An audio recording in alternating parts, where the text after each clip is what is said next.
It's not been a great season for title defences in football. Barcelona, who won the La Liga title by 10 points last season, finished 10 points behind Real Madrid this season, having spent much of the campaign trailing their Catalan neighbours, and the division surprise packages Girona.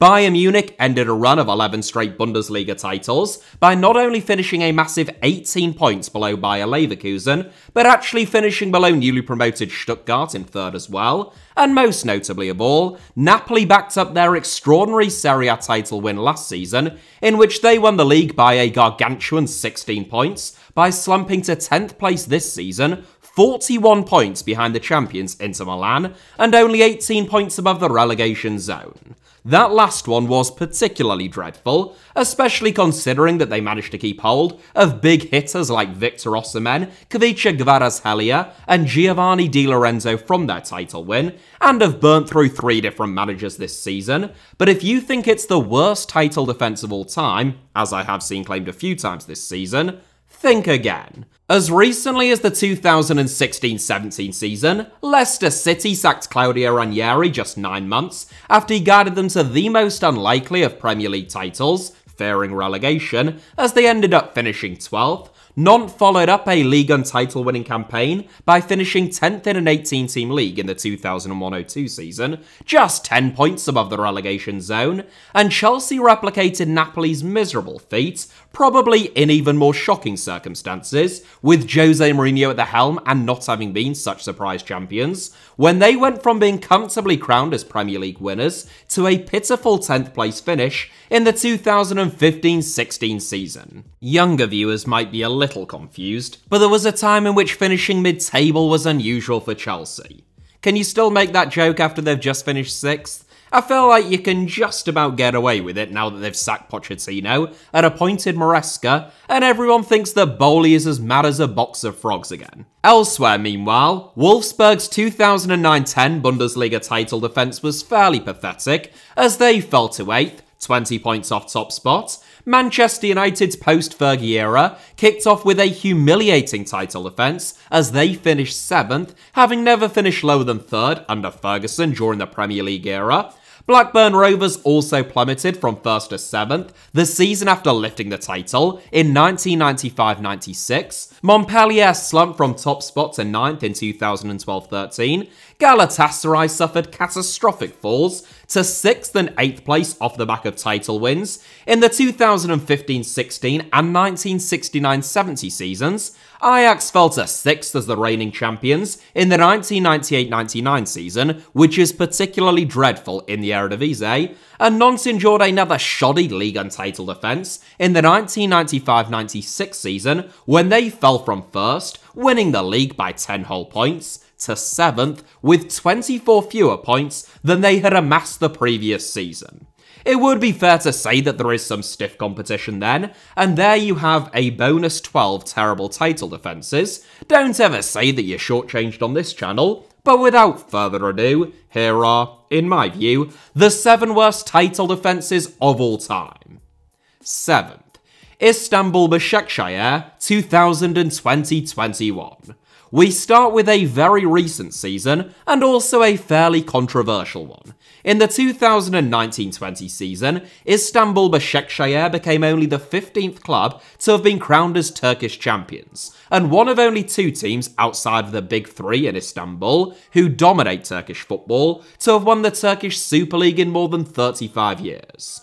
Unfortunately, Başakşehir's rise from, well, not even existing until the 1990s, and only reaching the top flight for the first time in 2007, to winning the Super League in 2020, was less fairy tale and more unsavoury political wrangling. Başakşehir are among the worst supported teams in the Super League, averaging fewer than 3,000 fans at their home games, even during the season in which they won the league. In 2014, however, which is when they were renamed Istanbul Başakşehir, and some argue that a new club was technically founded, Başakşehir was formally acquired by Göksel Gümüştag, a Turkish businessman and the former vice president of the Turkish Football Federation. Gumstag has been a loyal member of the AKP, or Justice and Development Party, since 2002, which is the ruling party in Turkey and the party of the President Recep Tayyip Erdogan. Gumstag's relationship with Erdogan and reports that the state and local municipality therefore funded Başakşehir's very inorganic rise, with signings like Arda Turan, Gael Clichy, Demba Ba Robinho, and President Erdogan's close friend Mesut Özil, led to Başakşehir being nicknamed FC Erdogan among supporters of other Super League clubs. I made a video about Başakşehir, their title win and ties to Erdogan, which was actually banned in Turkey. I've no idea whether it still is. But if Gumstag and Başakşehir wanted to hide their relationship with Erdogan, the AKP, and alleged funding model, they probably shouldn't have had their stadium built by the Turkish Ministry of Youth and Sports, have changed their colours to reflect the exact colours of the AKP, or have had President Erdogan literally take to the pitch for them, score a hat-trick, and then have retired his number 12 shirt, reflecting that he is Turkey's 12th president. Oh, and they definitely shouldn't have celebrated their Turkish Super League title by heading straight to Erdogan's presidential palace. Başakşehir, I should just add, deny having any links to the AKP or Erdogan. Anyway, after totally legitimately winning the Super League title, with no political, state or municipal support whatsoever, probably, Başakşehir dropped like a stone in the 2020-21 season, falling to 12th place, just 8 points above the drop and 36 points off top spot, in the worst title defence in the history of Turkish football. What's more, they did it all without actually losing any players, other than Gael Clichy, who departed mid-season. Meanwhile, they brought in Nasser Chadli from Monaco. Some have suggested that Başakşehir's downturn in fortunes may have followed the AKP's own demise in Istanbul. The party narrowly lost control of Turkey's largest city in the March 2019 mayoral election, so Erdogan forced another vote to be held. Of course he did.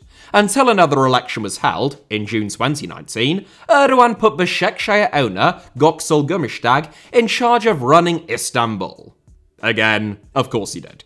AKP suffered a more emphatic defeat the second time around, which some have suggested has impacted Başakşehir's form. A more simple explanation for Başakşehir's dreadful title defence is a wretched injury crisis that they suffered all season, along with the fact that they had an ageing team of mercenaries who took their foot off the gas after achieving their ultimate objective, as Başakşehir haven't disappeared since AKP's mayoral defeat, and they did suffer an even more crushing defeat just a few months ago, finishing 4th, 5th, and 7th in the last 3 seasons. Unlike every other title defence in this 7, Başakşehir's misery was pretty much a win-win, given that they have virtually no fans of their own, and everybody else despises them. So much so that most Galatasaray, Fenerbahce, and Beşiktaş supporters that I speak to would rather their most bitter Big Three rivals won the Super League than Başakşehir.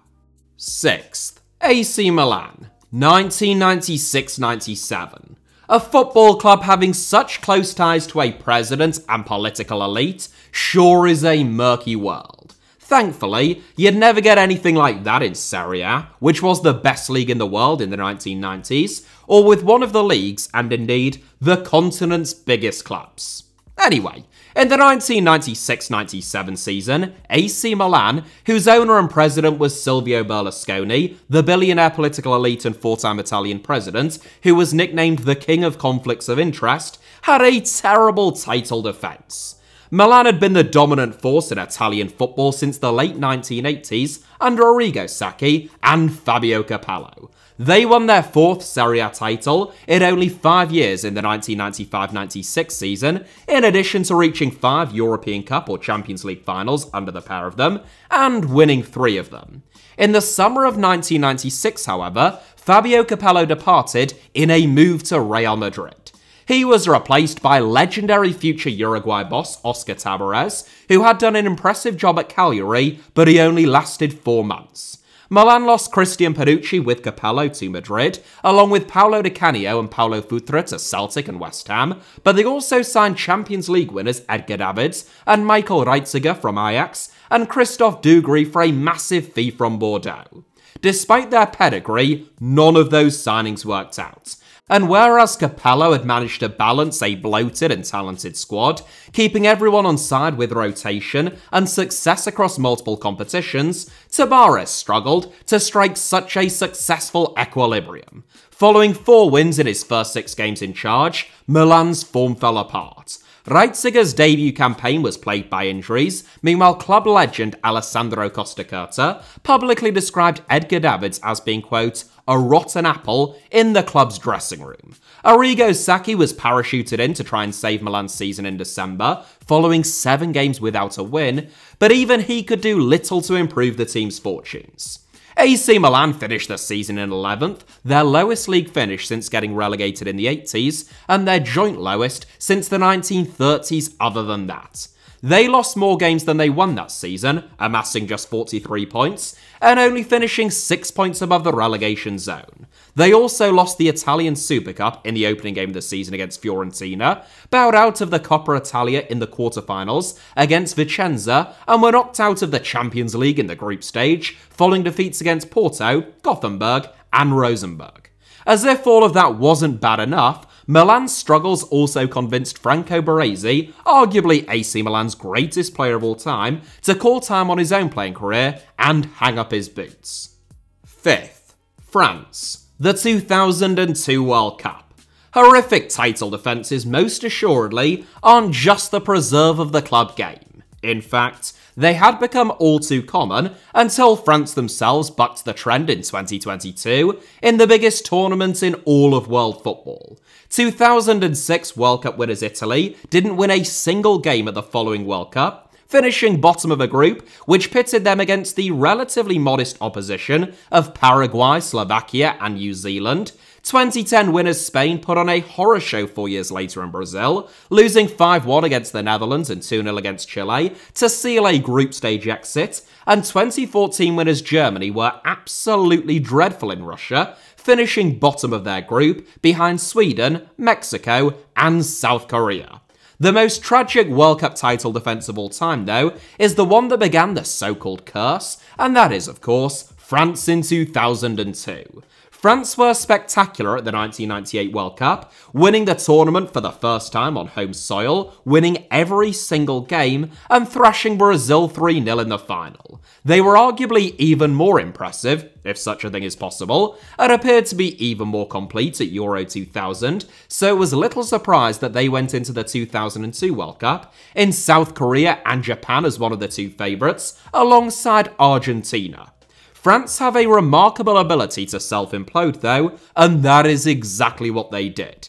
It started with an injury to Zinedine Zidane in a warm-up game, then came defeat in the tournament's opener against their former colony Senegal, whose team contained several French-born and French-based players in one of the all-time great World Cup upsets, and before long, everything was beginning to unravel. Thierry Henry was sent off after just 25 minutes against Uruguay. France failed to score a single goal all tournament, and the sluggishness of their performances led to accusations of poor preparation and mistakes in relying too heavily on aging players.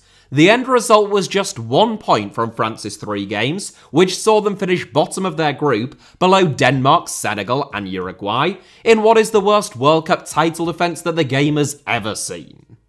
4th, Leeds United, 1992-93. In the 1991-92 season, in only their 2nd season back in the top flight, Leeds United were crowned as the champions of English football for the first time since the Don Revie era in the early 1970s. It was the First Division's final season before being rebranded as the Premier League. In the inaugural Premier League campaign, though, Leeds were to deliver the division's worst ever title defence. After 13 games, Leeds were in the relegation zone, and they ended up finishing 17th, just 2 points above the drop. What's strange, aside from the sheer scale of Leeds' demise, is the fact that they didn't lose their manager, Howard Wilkinson, nor did the summer herald any major player sales. In November, however, Leeds allowed French international Eric Cantona to join rivals Manchester United for £1.2 million, considering him to be a volatile and, at times, disruptive character, despite his undoubted talents. Cantona proceeded to inspire Manchester United to their first title since the 1960s, and they went on to become the dominant force in the Premier League for the next 20 years. Leeds, by contrast, suffered without Cantona's spark and magic, endured a series of injuries that season, struggled to contend with playing European football midweek, and appeared to have stood still while others had strengthened, entering the brave new world of Premier League football. Most crucially of all, though, Leeds were just utterly atrocious away from home. They had just about the best home record in the division, but failed to win a single game away from home across all competitions all season. They bounced back the following year, sort of, finishing 5th, but the 1992-93 season is a strong contender for the worst title defence that English football has ever seen. Third, Herfolia BK, 2000 to 2001. Who? Yeah, alright. Herfolia BK might not be household names, but that's sort of what makes them so fascinating. In the 1999-2000 season, they were the smallest town club in the entire Danish Superliga, yet they defied all of the odds and expectations to be crowned as Danish champions. Herfolia, a tiny suburb of the town of Køge in which the club is based, is home to just 7,000 people. It's a far cry from the big city clubs of Copenhagen, Brøndby, and even Aalborg, who dominated Danish football at the time. Managed by John Jensen, better known as Fax in Denmark, the former Hamburg and Arsenal midfielder, who was working in his first job in management, Herfolia spent 15 years in the top flight, but they never troubled the top end of the division. Jensen was familiar with upsets though, having been part of the Denmark squad which won Euro 92, and having scored the opening goal of the game in the final, and he created a special bond at the small town club. Make no mistake, it was a low points tally and a ridiculously low goal difference which brought Herfolia the title, but it was no less remarkable. The following season, however, Herfolia didn't just struggle to replicate the feat, as would have been expected, they fell from 1st to 11th in a division of 12 and were relegated to the 2nd division. There were injuries, they are becoming a bit of a recurring theme, aren't they? And departures. Star men Jens Christian Madsen and Thomas Christiansen both moved on mid-season, but above all else, in this case, Herfolia just had an absolute freak season which seemed to take everything out of them, and in 2000-01 they went one step beyond reverting to the mean and totally collapsed. Second, Manchester City, 1937-38. There are 2 points of clarification just before I continue. 1, I'm not including enforced relegations post-title wins in this 7 because they are less remarkable, at least in the context that we're interested in, and no, it wasn't specifically the thought of Man City that reminded me to make that disclaimer, and secondly, for the top 3 in this 7, there might not always be a plethora of relevant images within the Getty database, for what I would imagine are quite obvious reasons, so you'll have to allow me to get a bit more imaginative, if not, a little bit random at times. People like to say that Manchester City didn't have any history before 2008, but that is simply untrue. They had almost 130 years of proud history of not being a vassal for a Gulf dictatorship and part of a dystopian state-owned multi-club ownership model. In fact, they were one of the great institutions of English football with a large and passionate fan base. Manchester City's first top-flight league title came in the 1936-37 season during the interwar period when Wilf Wild led the club to glory in extraordinary fashion. The Citizens scored 107 goals in 42 games. Charlton, by contrast, who finished 2nd, only scored 58 goals in the same number of games. The Man City team starred the great Frank Swift, one of England's greatest ever goalkeepers, the prolific outside left Eric Brook, and their star man Peter Doherty, who was among the 2 or 3 best players in Britain that season. It was the perfect season for Manchester City. Not only did they win their first Division title, but their bitter rivals Manchester United were relegated. The following season began with a 2-0 win against FA Cup winners Sunderland in the Charity Shield, and manager Wilf Wild outlined his ambition for the club to retain the First Division title. Not a single big hitter departed, and the citizens were once again the highest scorers in the division, bagging 80 goals in 42 games. Their defensive record, however, especially away from home, was so appalling that they still somehow managed to follow up their first top-flight league title with only their 4th relegation. It makes it the only season in the entire history of English football in which the reigning champions have been relegated, the only season in which the division's highest scorers have still found a way of going down, and, quite possibly therefore, the craziest season of all time. The outbreak of World War II in 1939 meant that Man City didn't return to the top flight until 1947, and they were relegated again in 1950. Meanwhile, their neighbours bounced back from relegation immediately, in the same season that City were relegated, and retained their top flight status until they went down in 1974, with some help from Man City again. First, FC Nuremberg, 1968-69. Once upon a time, Bayern Munich weren't even the best club in Bavaria, let alone all of Germany. FC Nuremberg, like 1860 Munich, but unlike Bayern Munich, were founding members of the Bundesliga in 1963, having been the dominant force in German football in the 1920s, and having won an 8th German championship as recently as 1961. The 1967-68 season still came somewhat out of the blue, given that Nuremberg hadn't finished higher than 6th in any of the new league's first 4 seasons. Iconic manager Max Merkel was brought in from 1860 Munich that summer though, where he had won the 1965-66 Bundesliga title, the 1963-64 DFB Pokal, and reached the 1964-65 European Cup Winners' Cup final, and he immediately worked his magic. Yugoslavia and Austria internationals, Zvezdan Šebenak and August Starek transformed the Nuremberg midfield. An excellent discipline, organisation and defensive structure made them incredibly difficult to beat. Nuremberg only lost 6 games all season and only conceded 37 goals, both figures being the lowest in the Bundesliga that season, as they pipped Werder Bremen to the title. If Merkel could take many of the plaudits for Nuremberg's success, and he most certainly could, then he must also take much of the responsibility for the club's downfall. Despite their success the previous season, Merkel chose to completely overhaul the Nuremberg squad, offloading top scorer Franz Bruns, who had a better than 1-2 record in Bavaria, and Austrian international August Starek, who had only signed the previous season. It was a brave decision, and it would be fair to say that it backfired horribly. Nuremberg were knocked out in the first round of the European Cup, losing 5-1 against Ajax, and Merkel was sacked in March, with Nuremberg inside the relegation zone. His successor, Robert Korner, was sacked in April, and his replacement, Kuno Klotzer, was actually able to improve Nuremberg's form at long last, but by that stage, it was too little too late. Nuremberg were relegated, finishing 1 point below FC Kaiserslautern and Borussia Dortmund in the worst title defence that German and, as far as I'm aware at least,